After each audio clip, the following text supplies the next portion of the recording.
Everyone has their go-to Christmas movies when the holidays come around. Whether it's Jimmy Stewart discovering the joy of life or Bruce Willis blasting away terrorists, the season offers a variety of cinematic options to get into the Christmas spirit. Those of us at Industrial Media thought it would be fitting to create a 12 days of Christmas-inspired and eloquently titled 12 Movies of Christmas with a Manufacturing Angle. Some of these may not be considered Christmas movies in the traditional sense, but we couldn't afford to be too critical. However, whether it directly moves the plot or is present for a fleeting moment, the manufacturing is there. Number 12, Fatman. Mel Gibson plays Santa Claus, or rather Chris Cringle, and his factory is subsidized by the government because it serves as a $3 trillion yearly economic stimulus. However, numbers are down due to increased coal distribution, and Cringle is forced to become a government contractor, using his highly efficient staff of elves to build control panels for a new warplane. Number 11, Edward Scissorhands. An old inventor makes Edward Scissorhands a humanoid that is nearly complete with the exception of his hands, because they're scissors. Number 10, the Santa Claus. Tim Allen's character is a toy salesman before assuming the Santa duties, and when he kills Santa, that's going to cause some significant supply chain issues. Number 9, How the Grinch Stole Christmas. And first off, it's Jim Carrey's version because that one is objectively the best. Before the Grinch causes major supply chain disruptions by stealing all the presents, he turns his lair into a warehouse and creates an incredible piece of machinery in the form of a sleigh. Number 8, Office Christmas Party. The Office is a part of Zenotech Chicago, and Zenotech with a CH instead of a K is a real cloud computing company in Bristol, UK.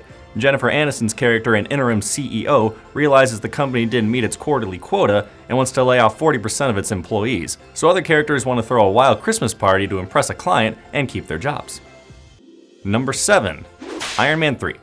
For some inexplicable reason, this movie takes place during Christmas.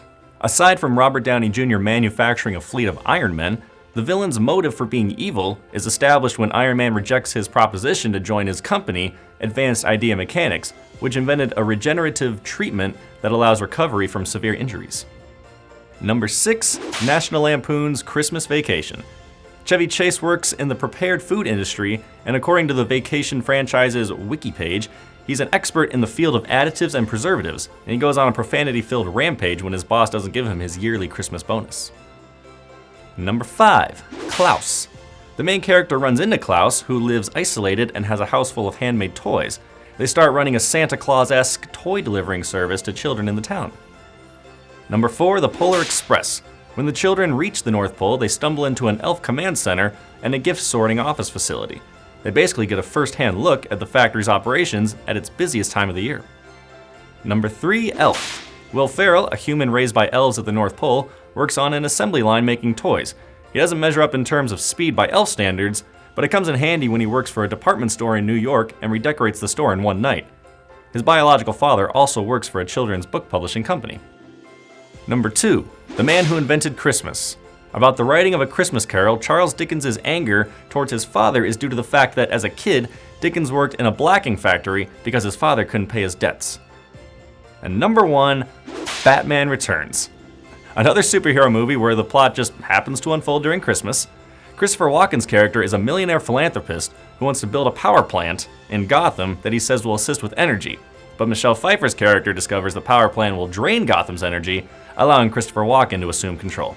Feel free to incorporate these flicks into your annual viewings, and from all of us at Industrial Media, be merry and happy holidays. I'm Nolan Beilstein, and this is IN Now.